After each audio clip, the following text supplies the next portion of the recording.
성가대원들이 가운을 벗었는데 제가 이제 마음대로 하라고 했어요. 벗었든지 입든지 벗으라고 했는데, 근데 이제 다 주로 검정색 옷을 많이 입었는데 빨간색 옷을 입고 오세요. 여기 아마 그 티를 지금 한 5,000원 주면은 아주 좋은 거를 맞춰 입을 수가 있어요. 글자를 새겨서 여기다 글자를 새겨가지고 이제 남자 여자 뭐 빨간 티 노란 티 하면은 누가 보면 국가대표인 줄 알고 그렇게 합니다. 저도 장로님들의 허락을 받아서 다음 주부터는 옷을 이렇게 벗도록 하겠습니다. 뭐 저는 두루마리를 껴 입어도 문제가 없어요. 근데 여러분들이 보기에 좀 이렇게 답답해 할 것 같기도 하고 또 자유스럽게 하고 해서 아무튼 감천한 목장으로 이렇게 최대한 우리가 그 몸도 마음도 편안함으로 예배를 드릴 수 있으면 좋겠다 생각이 되고, 날씨도 무덥지만은 태양이 보통 뜨거운 게 아니더라고요. 여러분 주 안에서 심령도 육체도 강건하시기를 예수님의 이름으로 축원합니다. 동화 작가 안데르센이 쓴 유명한 동화 가운데 썩은 사과라는 이야기가 있습니다. 어떤 시골에 가난한 이제 나이 많은 농부 부부가 살고 있었습니다. 재산이 별로 없고 말 한 필이 가장 귀한 재산인데, 어느 날 할머니는 할아버지에게 가서 이 말을 팔아가지고 좋은 것으로 바꿔오라고 말했습니다. 그 농부가 말을 가지고 나갔습니다. 가는 길에 소를 가진 사람을 만났는데 소가 좋다는 그의 말을 듣고 농부는 말과 소를 바꿨습니다. 소를 데리고 가다가 양을 가진 사람을 만났는데 양이 아주 젖이 잘 나오고 좋다고 말하니까 이 농부는 다시 소를 양하고 바꾸었습니다. 양을 데리고 가다가 거위를 가진 사람을 만났는데 거위가 좋다고 하니까 또 이 농부는 다시 양을 거위와 바꿨습니다. 농부는 거위를 데리고 가다가 암탉을 가진 사람을 만났는데 이 알을 잘 낳는다고 자랑을 하니까 거위를 암탉하고 바꾸었습니다. 가다가 썩은 사과 한 봉지를 들고 가는 사람을 만났는데 이 사과가 굉장히 맛있다고 말하니까 이 농부는 그 암탉을 썩은 사과와 바꾸었습니다. 그리고 썩은 사과를 가지고 집으로 돌아오는데 몸이 피곤해서 잠시 주막에 들렸습니다. 마침 주막에는 세계를 여행하는 큰 부자가 있었는데 농부 이야기를 다 듣고 혀를 차면서 말했습니다. 당신은 참 어리석은 일을 했소. 당신 아내가 집에 가면 틀림없이 화를 낼 것이요. 그러다 농부가 말했습니다. 아니요, 내 아내는 틀림없이 잘했어요, 훌륭해요 라고 말할 겁니다. 그러면 귀족이 말했습니다. 그러면 내기를 합시다. 정말 당신의 아내가 당신을 보고 잘했다고 칭찬을 할 것 같으면 내가 가지고 있는 이 보화를 다 당신에게 주겠소. 그 농부와 귀족은 드디어 집에 도착을 했습니다. 그리고 자기 아내에게 하루 동안 일어난 일들을 다 얘기했습니다. 그 아내는 들을 때마다 잘했네요, 잘했군요, 훌륭해요 라고 칭찬해 주었습니다. 그 장면을 물끄러미 바라보고 있던 부자가 말했습니다. 이런 가정이라면 내 돈을 다 줘도 아깝지 않겠구나 하고 자기의 그 금화 주머니를 그 집에 내려놓고 갔다는 옛날 안데르센의 동화입니다. 동화는 해피엔딩으로 끝나서 다행이기는 하지만은 우리가 상식적으로 생각할 때 이 농부는 굉장히 어리석은 사람입니다. 거래를 하려면은 내가 가진 것을 주고 그보다 더 좋은 것을 얻거나 적어도 내가 가진 것만큼의 가치를 가진 것을 얻어야 되는데 이 농부는 자기가 주는 것보다 훨씬 가치가 떨어지는 것을 받았기 때문입니다. 여러분, 어딘가에 투자를 한다고 할 때에 혹은 무엇인가를 산다고 할 때 우리는 그 가치를 생각합니다. 내가 이 땅을 사서 과연 이 투자한 가치 이상의 이익을 낼 수가 있겠는가? 내가 여기에 투자를 해서 과연 투자금 이상의 금액을 뺄 수 있을 것인가? 라고 사람들은 생각합니다. 그러나 그 가치라고 하는 것은 우리 눈에 보이는 것만이 아니라 눈에 보이지 않는 물질로 환산할 수 없는 또 다른 유무형의 소중한 가치들이 있음을 사람들은 알고 있습니다. 그렇게 생각하면 썩은 사과를 산 농부는 어리석은 사람이라고 말할 근거가 전혀 없습니다. 왜냐하면 그 사람은 그 사람 나름대로의 가치 판단을 해서 말보다 소가 더 귀하다고 생각을 했고, 소보다 양이 더 귀하고 양보다 더 이 거위가 귀하고, 결국은 썩은 사과를 귀하다고 생각했기 때문에 가져온 것이고, 사실은 그 이야기의 말미에 보면 썩은 사과는 소중하게 쓰여지는 것을 보게 됩니다. 여러분이 다 아는 우리 한국의 산악인 가운데 엄홍길 씨는 세계적인 산악인입니다. 세계의 지붕이라고 하는 히말라야 산에는 8,000m 이상의 고봉이 14개 14좌가 있는데 8,000m가 넘는 14좌를 다 정복한 사람은 지금까지 세계에서 엄홍길 씨가 7번째고 아시아에서는 첫 번째 사람입니다. 세계 3위인 봉우리엔 8,586m의 칸첸용가를 등정할 때의 이야기입니다. 새벽 2시에 눈이 덮인 어둠을 뚫고 정상을 정복하기 위해서 캠프를 떠났습니다. 그날 저녁까지 정상을 정복하고 캠프로 돌아오리라고 하는 계획을 세우고 등정에 나섰지만은 세일파가 없이 떠난 길에서 강한 눈보라를 만나서 탈진을 하고 말았습니다. 정상을 80m 남겨둔 상태에서 해가 지기 시작했고, 그 눈보라에 갇혀가지고 가지도 못하고 오지도 못하고 말할 수 없는 어려움에 처했습니다. 산소통이 다 떨어지게 되고 영하 30도가 넘는 곳에서 10시간 동안 사투를 벌인 끝에 그는 결국 정상을 정복하고 왔다고 합니다. 8,000m 이상 올라가면은 이 산소가 보통 이 대기 중에 3분의 1밖에 안 되기 때문에 머리가 깨어지는 듯한 고통을 감내하지 않으면 안 된다고 합니다. 엄홍길 씨는 14좌를 정복하는 동안에 한때 하였던 동료 8명을 산에서 잃어버렸다고 합니다. 본인도 크레바스에 갇혀서 죽을 고생을 한 적이 한두 번이 아니었다고 합니다. 그때마다 가족들은 가슴을 졸이면서 이제 많은 산을 정복했으니 그만 올라가세요, 그만 올라가세요 라고 사정을 하고 말린다고 합니다. 그러나 그것도 잠시뿐 헛일이라고 합니다. 왜냐하면 이제는 내가 살았구나, 이제 살아 돌아왔구나 라고 말하고 잠시 숨을 돌리면 또 그 산을 가고 싶답니다. 산은 마치 어머니 품과 같이 포근하다고 그들은 말합니다. 오늘 또 자기의 생명을 담보로 해서 많은 돈을 들여서 세계의 지붕인 히말라야를 향해 도전하는 젊은이들이 적지 않습니다. 정상을 정복하는 기쁨과 환희를 맛보기 위해서 모은 것을 다 뒤로 하고 산을 오르는 그들의 그 환희와 그들의 기쁨은 말로는 설명하기가 어렵다고 합니다. 정상인들은 왜 그들이 그렇게 목숨을 걸면서 산을 올라가는지 잘 이해할 수가 없을 것입니다. 중요한 것은 가치에 대한 판단입니다. 무엇이 중요하고 무엇이 가치가 있는가에 대한 판단은 사람마다 다 다릅니다. 어떤 사람은 돈에 가치를 두고 돈을 위해서 목숨을 거는 사람이 있고, 어떤 사람은 권력의 가치를 두고 권력을 위해서 자기의 모든 생애를 거는 사람이 있습니다.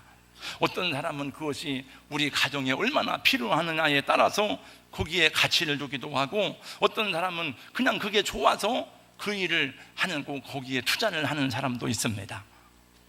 우리 성도 여러분, 여러분의 관심은 어디에 있습니까? 여러분은 어디에도 중요한 가치를 부여하며 살아가고 있습니까? 관심은 그 사람의 인생관을 보여주는 중요한 포인트가 되는 것입니다. 여러분이 오늘 이 무더위에도 불구하고 다른 약속들을 뒤로 하고 하나님 앞에 나와서 예배를 드리는 것은 여러분의 가치 가운데 하나님이 나에게 소중한 분이다, 하나님이 나에게 귀중한 분이라고 하는 그런 가치가 있기 때문에 하나님은 그런 가치를 귀하게 받으시는 줄로 믿습니다. 장사하는 사람은 당연히 그 수익에 관심이 있습니다. 공부하는 학생은 자기의 목표에 관심이 있습니다. 부모라고 하면 당연히 자기 자녀에 대한 관심을 갖지 않을 수가 없을 것입니다. 저는 지난 주일에 밭에 감추인 보화에 대한 이야기로 천국의 비유 네 번째 말씀을 전했습니다. 천국은 마치 밭에 감추인 보화와 같으니 사람이 이를 발견한 다음에 자기의 모든 소유를 다 팔아서 그 밭을 샀다고 예수님이 말씀하셨어요. 오늘 또 비유의 말씀해 보니까 동일한 거의 비슷한 내용의 비유입니다. 45절 46절을 다 같이 함께 읽어보겠습니다. 다 같이요, 시작. 또 천국은 마치 좋은 진주를 구하는 장사와 같으니 극히 같은 진주 하나를 발견하며 가서 자기의 소유를 다 팔아 그 진주를 사느니라. 지금은 다이아몬드가 최고의 보석이라고 알려지고 있습니다. 왜냐하면 15세기 이후에 세공기술이 발달하면서 다이아몬드 원적을 깎고 다듬으면서 영롱한 빛을 낼 수 있기 때문에 다이아몬드가 가장 귀한 보석이라고 합니다. 그러나 다이아몬드가 등장하기 이전에는 최고의 보석은 진주였다고 합니다. 크고 아름다운 빛을 내는 진주는 부와 고귀함의 상징이었습니다. 그래서 왕족이나 귀족이나 부자들은 자신의 부함과 아름다움을 과시하기 위해서 귀한 진주를 소유하고 진주로 관이나 목걸이를 만들고 사용했다고 합니다. 여러분, 등산가는 세계에서 가장 높은 산을 오르는 것이 최고의 기쁨이고, 건축가에게는 기념비적인 건축물을 남기는 것이 자기 최고의 영광이고, 화가에게는 역사적인 작품을 남기는 것이 최고의 기쁨이고, 운동선수들에게는 국가대표가 되어서 태극마크를 달고 올림픽에 나가는 것이 최고의 영광일 것입니다. 진주장사에게도 마찬가지입니다. 진주장사로서 세계 제일이라는 소리를 듣고 싶어 했을 것입니다. 그러기 위해서 세계 최고의 진주를 취급해야 되었습니다. 이 진주장사는 많은 진주를 보았습니다. 많은 진주를 사기도 하고 팔기도 했습니다. 그러나 그것 가지고는 마음에 성이 차지 않았습니다. 세상에서 제일 크고 제일 아름답고 제일 고귀한 진주를 보고 싶었습니다. 그리고 이 진주가 가장 잘 어울리는 고견한 사람에게 이 영롱한 진주를 걸어주는 것이 그의 목적이었습니다. 그래서 이 진주 장사는 고귀한 진주를 구하기 위해서 이곳저곳을 많이 다녔습니다. 값진 진주가 많이 나온다는 지중해변의 여러 나라들과 홍해의 여러 해변들을 두루 다녔습니다. 평범한 진주는 어디에서나 쉽게 구할 수가 있습니다. 그러나 크고 아름다운 영롱하게 빛나는 값진 진주는 좀처럼 발견하기가 쉽지 않습니다. 어떤 진주는 크기는 큰데 빛이 안 나고, 어떤 진주는 영롱한 빛을 내기는 하는데 진주가 너무 작기도 하고 약간 찌그러지기도 하고, 그러던 어느 날 이 진주 장사의 눈을 확 뜨게 만드는 진주를 이 장사가 보았습니다. 지금까지 이렇게 크고 아름답고 고귀한 진주를 본 적이 없습니다. 진주에서 나오는 빛이 얼마나 아름답던지 심장이 멎고 호흡이 멎을 뻔하였습니다. 그래서 무슨 일이 있어도 이 진주를 소유해야 되겠다는 마음을 가졌습니다. 근데 문제는 진주가 값이 비싸다는 것이었습니다. 그러나 이 진주 장사는 비싸도 그것을 포기할 수가 없었어요. 그래서 자기의 모든 소유를 다 팔아서 그 진주를 샀습니다. 우리 강신영 자매님, 내가 중국에서 진주 목걸이를 하다 줬는데 그 어디 있어요? 네, 잘 봐요 한번. 네. 이 진주 장사는 자기의 소유를 다 팔았대요. 집도 팔고 가게도 팔고 다 팔았어요. 값이 될 만한 걸 다 팔아서 진주를 소유했습니다. 사람들이 말할 수 있습니다. 그 진주가 밥 먹여주나? 그 진주 하나를 가지고 뭔 자기의 소유를 다 파는가? 그러나 이 진주 장사의 마음을 사람들은 이해할 수가 없습니다. 여러분, 산을 오르지 않는 사람, 어찌 산에 올라가 정상을 정복한 사람의 기쁨을 이해할 수가 있겠습니까? 월드컵 경기에서 골을 넣어보지 않은 사람이 그 골을 넘는 환희와 영광을 어떻게 알 수 있겠습니까? 세상에서 가장 귀하고 값진 진주를 구하는 사람이 그 진주를 구했을 때의 기쁨을 사람들이 어떻게 이해할 수가 있겠습니까? 그 예수님 말씀하시기를 천국은 마치 이와 같다. 진주 장사가 값진 진주를 구하며 자기의 소유를 다 팔아서 진주를 사는 것과 같다고 우리에게 말씀했습니다. 여러분, 돼지는 절대로 진주의 가치를 알 수가 없습니다. 개나 소는 절대로 보석의 가치를 알 수가 없어요. 그래서 예수님 말씀하시기를 거룩한 것을 개에게 주지 말며 너희 진주를 돼지 앞에 던지지 말라. 저희가 그것을 발로 밟고 돌이켜 너희를 찢어 상할까 염려하라 말했습니다. 여러분, 하나님의 나라도 마찬가지입니다. 하나님의 나라의 영광과 그 영원한 기업을 모르는 사람이 어떻게 기쁨으로 하나님을 예배할 수가 있겠습니까? 어떻게 여러분 자기의 몸과 마음을 다해서 하나님을 찬양할 수가 있겠습니까? 찬양하기는 하지만 그냥 하나의 의무이고 하나의 종교 형식일 뿐이죠. 여러분, 여기서 말하는 보화는, 진주는 무엇을 말하죠? 이 처음부터 이 비유가 천국의 비유라 그랬잖아요. 밭에 감추인 보화를 발견한 사람도 그렇고 극히 값진 진주를 발견하는 사람도 그랬듯이 공통점이 무엇입니까? 자기의 소유를 다 팔아서 그 진주를, 보화를 샀다는 것입니다. 그러므로 여러분, 우리는 이런 결론을 내릴 수가 있습니다. 천국은 우리의 소유를 다 팔아서 살 만한 가치가 있는 영원한 나라다 하는 것입니다. 할렐루야. 여러분, 만약에 내가 이 10평짜리의 땅을 샀는데 이 땅이 1억을 주고 샀는데 100억이 되는 것이 확실하다면 내년에 여러분 집을 팔지 않겠습니까? 여러분 소유를 팔지 않겠습니까? 그래서 예수님은 말씀했습니다. 부자 관원이 주여 어떻게 내가 영생을 얻으릴까라고 물을 때에 주님이 말씀했습니다. 내 있는 소유를 다 팔아서 가난한 자들에게 나누어 주고 와서 나를 따르라. 그랬더니 그 부자 청년은 근심하면서 주님을 떠나갔습니다. 그때 예수님 말씀했습니다. 부자가 천국 가는 게 얼마나 어려운지 낙타가 바늘기로 들어가는 것보다 더 힘들구나. 여러분, 그렇지 않겠어요? 저는 가진 것이 없으니까 벌이 포기할 것이 쉽지만은 부자들은 포기하기가 어렵잖아요. 그러니까 천국 가기가 어려운 거예요. 그랬더니 제자가 물었습니다. 주여, 그럼 누가 천국에 가겠습니까? 그랬더니 주님 말씀하셨어요. 사람으로는 할 수 없으나 하나님은 다 하실 수 있느니라. 여러분, 부자들이, 권세자들이 하나님 앞에 무릎 꿇고 복종한 일이 얼마나 많은지 모릅니다. 천국의 가격이 얼마라고요? 우리의 모든 소유를 다 팔아서 사야 된다 하는 것입니다. 그러므로 천국은 공정한 가격이에요. 왜? 가난한 사람이나 부한 사람이나 똑같습니다. 돈 없는 자도 살 수 있고 돈 많은 자도 살 수 있습니다.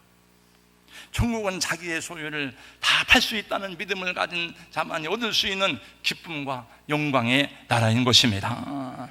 천국은 자기의 모든 소유보다, 자기가 가지고 있는 모든 권세나 명예나 인상이 소중한 가치보다 더 소중한 줄 아는 사람이 그것을 향해서 나가고 그 하나님을 향해서 예배하고 그 하나님을 향해서 자기의 생애를 드릴 수가 있는 줄로 믿습니다. 그래서 우리는 노래합니다.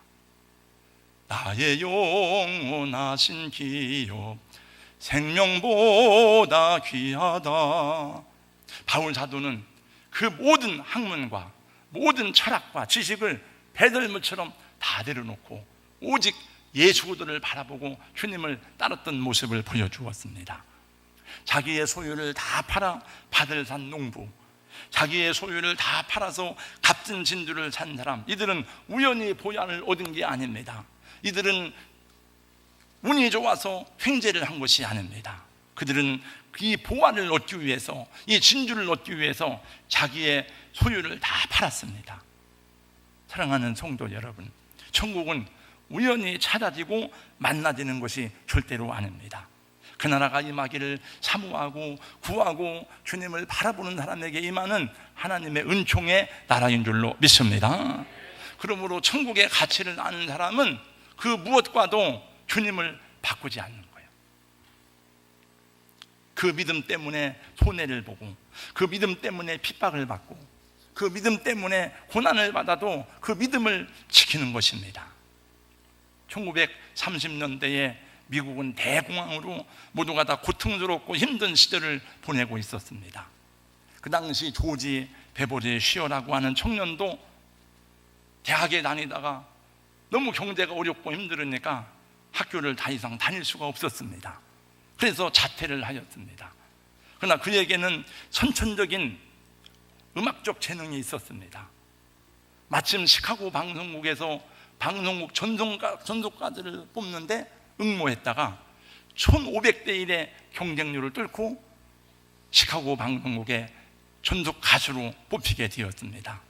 설레는 마음을 가누지 못해서 밤잠을 자지 못하고 출근할 다음날 아침을 기다리고 있는데 어머니가 잠을 자지 못하는 그 아들을 보면서 자기가 애송하던 시를 한 편 건네주었습니다. 그 시는 밀로의 시였습니다.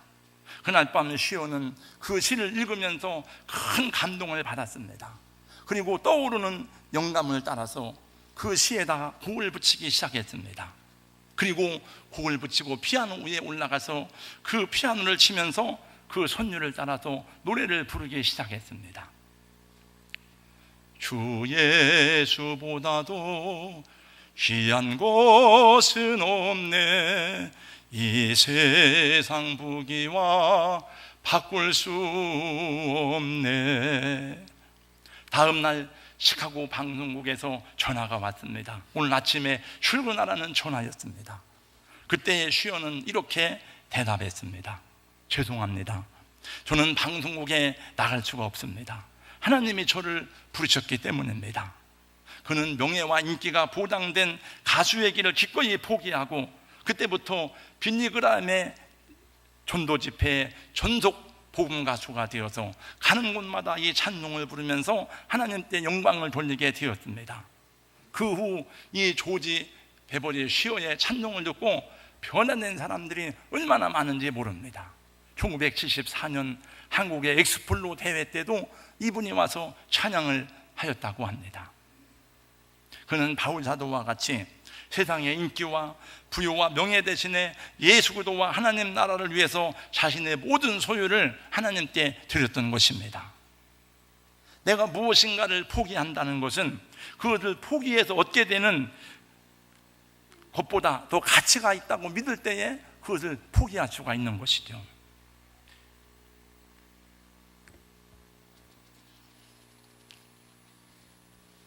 이 땅에 복음을 전하려고 왔던 26살의 영국의 젊은 선교사 로버트 토마스는 대동강변에서 평양나졸 박춘곤에 의해서 칼에 목이 잘려서 죽어가면서 외쳤습니다. 주여, 가지고 온 성경 다 전하지 못하고 강물에 던집니다. 저 대동강 마신 조선 사람들 모두를 구원하여 주옵소서.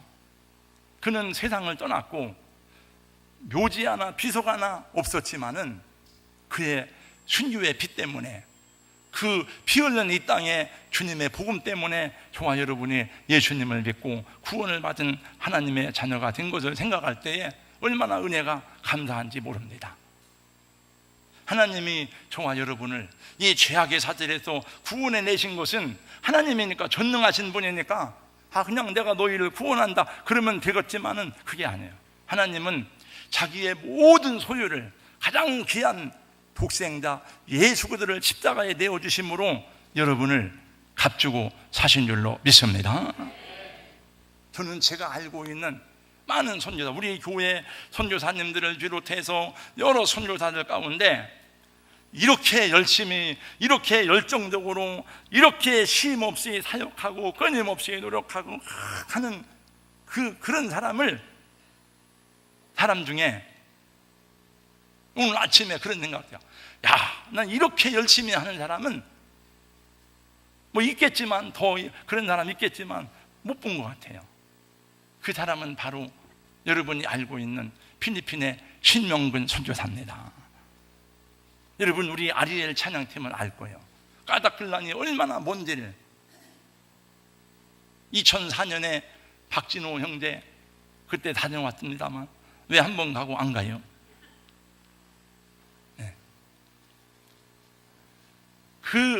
근데 내가 까닭글난 뭐 그쪽 본토 그쪽만 있는 줄 알았더니 그 마운틴 파라는 지역을 거의 쉬지 않고 막 계속 사역이 거의 안 쉬어요. 교회가 이제 우리가 교회를 3개를 줬잖아요. 우리가 갔잖아요. 근데 3개만이 아니야. 한 10몇 개가 돼요. 지금도 계속 교회를 짓고 또 달려가고 또 하고. 그래서 오늘 아침에도 기도 제목이 왔어요. 이 사람은 공주 특정난 출신이긴 하지만 이렇게 열심히 하는가 하는 생각을 했어요. 그 사람이 무슨 명예를 바라겠습니까? 무슨 세상 영광을 바라겠어요? 오직 그 일을 위해서 하는 거죠. 어제는 이렇게 뜨거운 날인데 대명천지 서울 시청 광장에서 퀴어 축제가 열렸습니다. 수만 명이 모였다고 합니다. 그래서 게이, 트랜스젠더들, 레즈비언, 여러 양성애자 이런 사람들이 다 모여서 축제를 하는데 그걸 반대하는 사람이 반대 집회를 하고 반대하는 운동을 하는 사람이 기독교예요. 기독교인들은 그 사람들을 막 무시하고 그 사람들을 차별하는 게 아니고 그것이 잘못됐다는 거죠. 그것을 하면 안 된다는 거죠. 근데 그분들을 다 우리 하나님께로 인도하고 치유해야 된다는 그런 의미에서 하는 건데 그 일을 목숨 걸고 앞장서서 하는 사람이 부산대학교 길원평 교수예요. 이 길원평 교수는 부산 초량교회 장로님인데 저도 목사하다 보니까 그런 일에 잘 참여는 못하지만 기도는 하는데 이분은 무슨 사명을 받아서 이렇게 목숨 걸고 이 일을 할까? 지금 63살인데 저 항상 궁금하게 생각을 했어요. 이분이 혼자 계속 시간만 나면 1인 시위를 하고 과천청사 앞에 가서 그 법무부 앞에 가서 계속 그 일을 하면서 사람들에게 이걸 얘기하는 거예요. 우리 동성애 합법화되면 안 됩니다. 동성결혼 합법화되면 안 됩니다. 계속 그 일을 하길래 이게 목사들이 해야 될 일인데 이분이 무슨 사명을 받아 이런 일을 하는가 궁금했는데 지난주에 이분의 얘기가 신문 전면에 나왔더라고요. 이분은 서울대학교를 졸업하고 서울대학원을 졸업했어요. 공학을 전공했어요.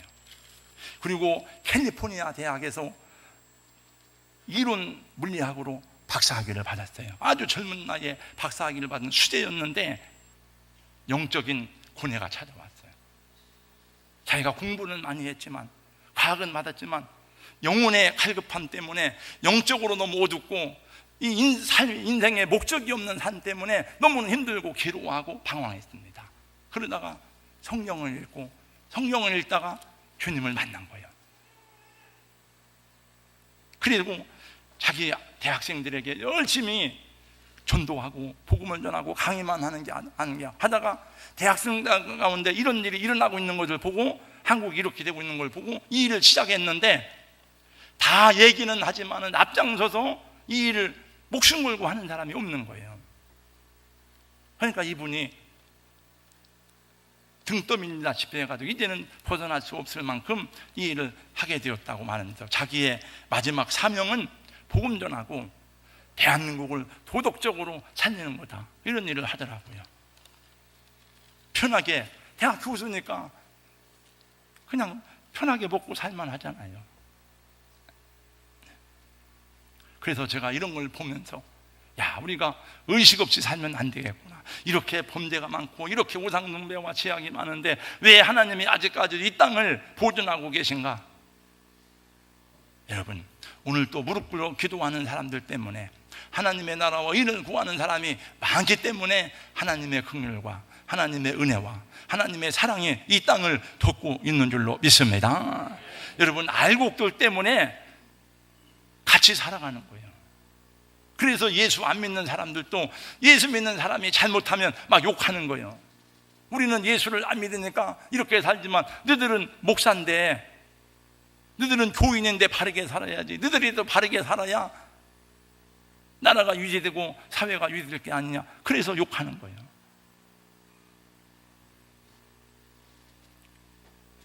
진주의 가치를 모르는 사람은 진주가 그냥 평범한 보석이지만 그 가치를 아는 사람은 자기의 모든 소유를 다 팔아서 그 진주를 사야 될 만큼 귀한 보화였던 것입니다. 여러분, 예수 십자가의 사랑과 구원을 알지 못하는 사람, 하나님의 영원한 영광을 알지 못하는 사람, 영생을 모르는 사람이 어떻게 여러분 온 마음과 중심을 다해서 하나님을 예배하겠습니까? 어떻게 자기의 생애를 들여서 수고하고 헌신하고 기꺼이 권사로, 목사로, 장로로 헌신하겠습니까? 할 수가 없죠. 그러나 구원의 확신을 가지고 살아가는 하나님의 사람들, 하나님 나라의 영원한 기업을 바라보는 사람들에게는 주 예수보다도 귀한 분이 없고, 주 예수를 위해서 자신의 삶과 자신의 재능과 은사를 들여서 하나님의 영광을 위해서 쓰임받는 삶을 귀하게 여기는 줄로 믿습니다. 또 여러분들이 그러한 삶을 살아가고 있는 줄로 믿습니다. 저는 여러분들의 영적인 눈이 더 많이 열려서 더 기쁨으로 우리의 삶을, 우리의 시간을, 우리의 재능을, 우리의 시간을 하나님께 드리는 헌신이 있기를 주의 이름으로 축복합니다. 그냥 이건 웃자고 한 얘기니까 들으세요. 김상범 목사님, 저 후배인데, 목사님은 지옥설교를 못 할 것 같대. 왜 내 지옥설교인데? 목사님은 항상 웃으니까 지옥설교 하려면 심각하게 해야 되는데 항상 웃는 사람이 어떻게 지옥설교를 하냐 그래서, 목사님이 볼 때는 항상 웃는데 우리 교인들이 볼 때는 항상 웃는 사람이 아니야. 내가 막 짜증내고 불평하고 막 그런 사람, 우리 교인들은 그렇게 생각을 안 해. 그런 생각을 했어요, 여러분. 그래요. 그 목사님 말을 들으니까 기분이 좋습니다만은, 여러분, 항상 서로 웃을 수 있는 그런 은혜가 있기를 주의 이름으로 축원합니다. 그 수련회도 가자고 그러면 가세요. 이래서 못 간다, 저래서 못 간다. 못 갈 사람은 못 가지만 또 이렇게 하지. 여러분, 그 나라와 그 일을 위해서 우리가 드리고 헌신해야 될 가장 중요한 현실적인 수고는 뭐냐? 이게 막연하면 안 되고 영적인 지혜가 있어야 돼. 내가 그러면 공동체를 위해서 헌신할 수 있는 게 무엇인가? 내가 이 사역을 위해서 도울 수 있는 일이 무엇일까? 내가 성가대를 위해서 할 수 있는 일이 무엇일까? 그냥 와서 성가대 오니 그냥 찬양만 하는 게 아니고 더 지혜로운 사람은 더 유익을 갖게 되는 거예요. 성가대원이 아니더라도 성가대원들 이 더운데 수고하는데 내가 차라도 한 잔 대접해야 되겠다, 그런 생각을 하는 것도 놀라운 지혜고 은혜입니다. 그런 분들이 있지만은, 그래서 여러분, 우리가 어떻게 하나님의 나라와 의를 위해서 헌신하는지를 알게 되는 작은 지혜가 있고 영적인 안목이 열리는 은혜가 있기를 주의 이름으로 축원합니다. 여러분, 믿음의 가치를 따라 선택하고 결정하시고, 그 선택과 결정을 따라 감사함으로 기도하시고 기쁨으로 주님 섬기고 주의 은혜 안에서 살아가는 삶이 되기를 예수님 이름으로 축원합니다. 기도하겠습니다. 하나님, 감사합니다. 말씀을 듣고 깨달아지는 대로 주님 기쁨으로 섬기고 감사함으로 하나님의 나라와 의를 구하는 일에 함께 동역하는 우리 귀한 성도님들, 주의 종들이 되게 하여 주시옵소서. 우리 한 사람 한 사람이 모여서 공동체가 되고, 공동체가 모여서 하나님의 나라와 의를 이루어 갈진데, 공동체를 위해서 내가 수고할 헌신이 무엇인지를 생각하며 살아가는 종들이 되게 하여 주시옵소서. 예수님 이름으로 기도하옵나이다. 아멘.